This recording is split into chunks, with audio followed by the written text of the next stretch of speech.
Hello and welcome back to another fun-filled adventure of the old fat man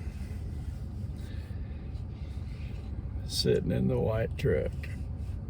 The Toyota Tundra white truck of death. I'm still working on getting Sam to say that for me. You know, I have heard numerous times people say that with age comes wisdom. And, I've even been guilty of saying, somebody asked me, how you know that? And I'd be like, see this gray hair? I mean, we learn from life experiences, right? I hope we do. I mean, my goodness, if you didn't, you'd be an idiot like me. But we've heard people say with age comes wisdom, but the older that I get, and I hope I continue doing so, I've found that yes, with age does come wisdom. The problem is that also with age comes a deteriorating memory. Okay? Yeah. Yesterday, I was down at the Rover property and working in some of the food plots. Got out in Cat Patch. In Cat Patch, we're all familiar with Cat Patch by now. About a 2-acre field, nice open, hardwoods all the way around it.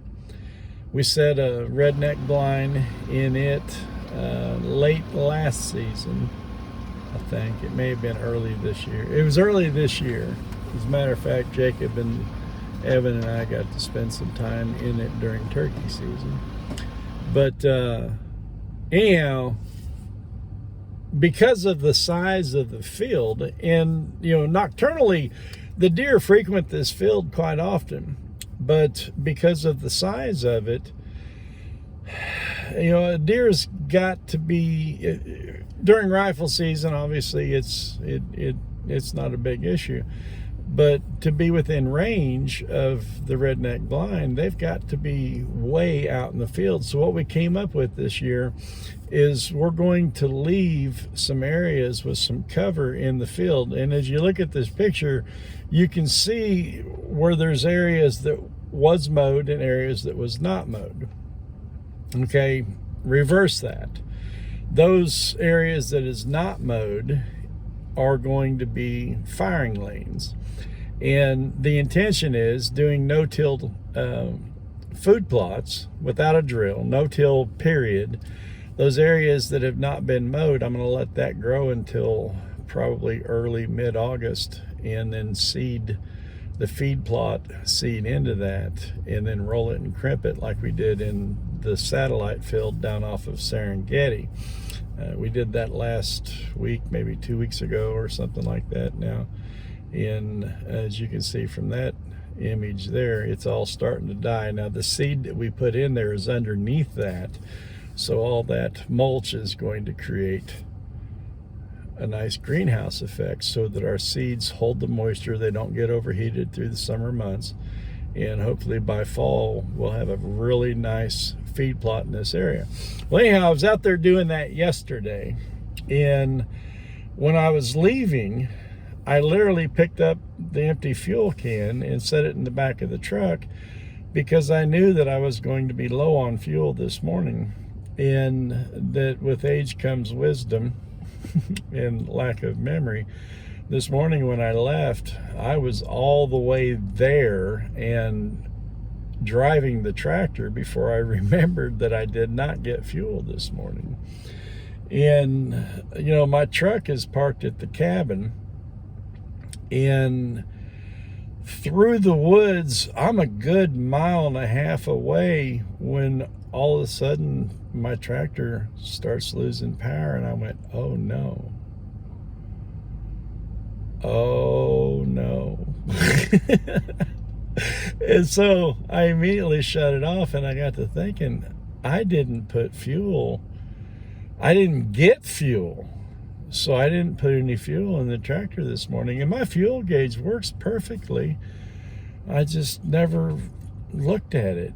You know, as I've mentioned before, the woods, that's my church. Okay, I get off. Imagine being in a Sunday service where they're rocking it, man. The spirit's moving and the people, you know, it's a holy roller church now from down in the South, and they're just into the. Yeah, okay, that was me this morning. I mean, you know, I had show tunes going on inside my head, and I hit that tractor and I'm mowing and I'm thinking, okay, we're gonna do this here, and then, you know, I see some deer jump up and move and you know, that's the other thing, is I'm out there watching for them fawns. And, you know, I scouted the area well enough that I know where most of the fawns are. I can't say that I know where they're all at, but I know where most of them are at, and I'm avoiding those areas.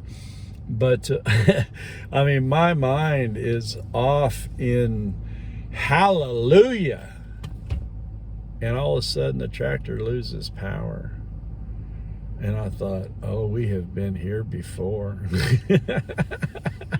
And so I shut it off, and I'm thinking, I'm a good mile and a half, at least a mile and a half from the cabin. And where I was located, the elevation's about 950 feet, and between me and the cabin is like 7 or 8 valleys that you're dropping 100 to 150 feet, maybe even more, to get to the bottom of the valley, and then climbing back up another 100 feet, and I mean, just repeatedly. And I thought, this'll kill me. I mean, you guys have heard me talk about Crossroads, and Crossroads has got the trail cam down in there. It's where Doc and I recently cut some.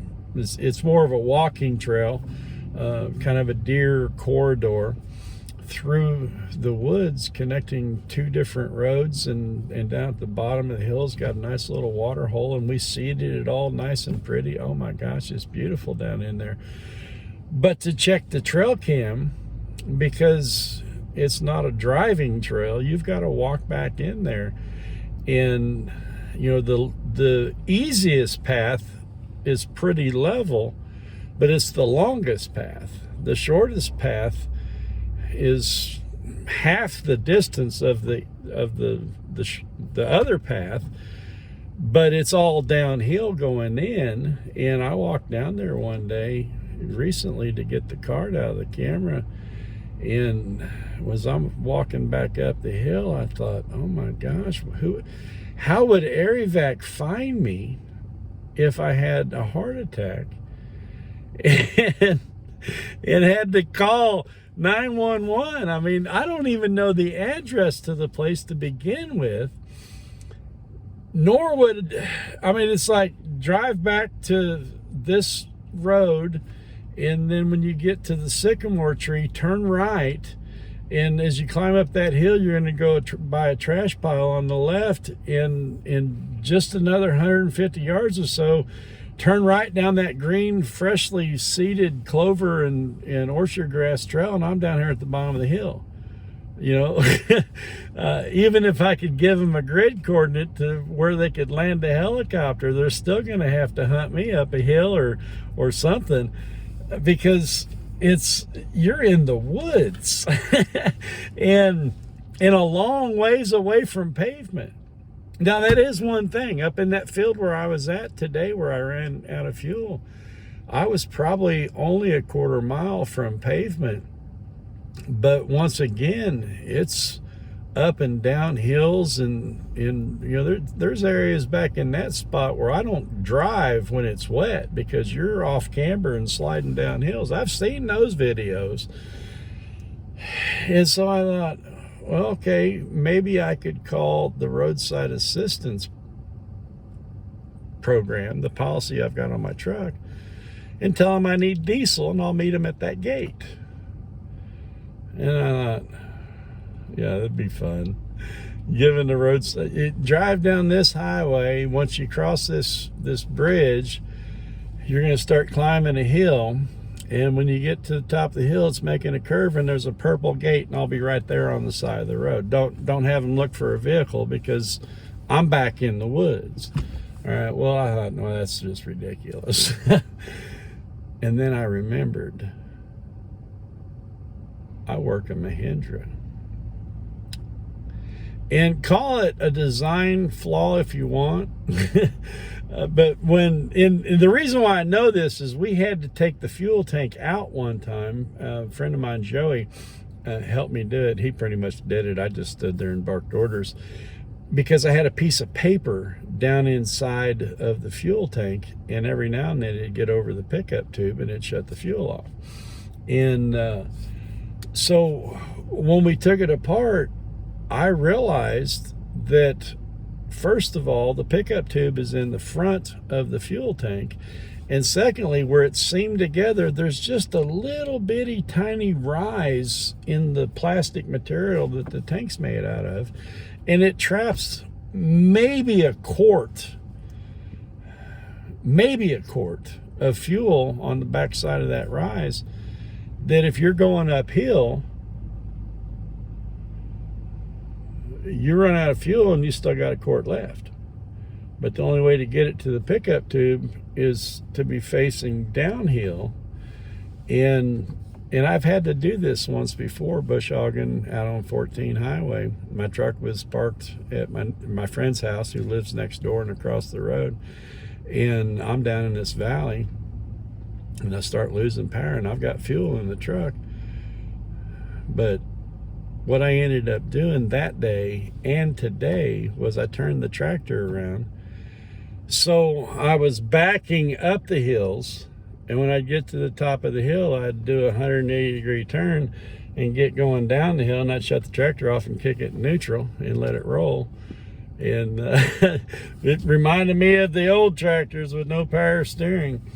And so I go boogieing down the hill, and I get down to the bottom of the hill, and I'd start it up, and I'd turn around, and I'd back up the next hill, and did this through like 7 or 8 valleys. I can't remember how many is across there, for a mile and a half on maybe a quart of fuel. And I get back to the truck, and I thought, my dad used to tell me when I was a kid that I was lazy.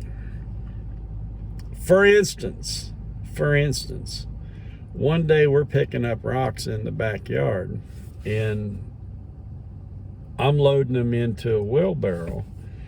And I got them rounded up just as high as they'll go, and I start pushing it across the yard, and he laughs at me and says, "That's a lazy man's load." I said, "What do you mean it's a lazy man's load? I got as many rocks in there as it'll fit." And he said, "Yeah, you're just doing that so you got to make less trips. If you put less rocks in it,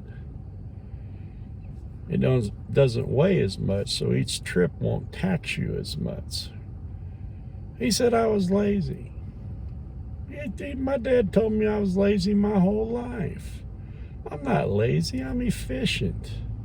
What would you have done? Walked a mile and a half up and down those hills wearing combat boots with a bad heart? Look out, 'cause here I come.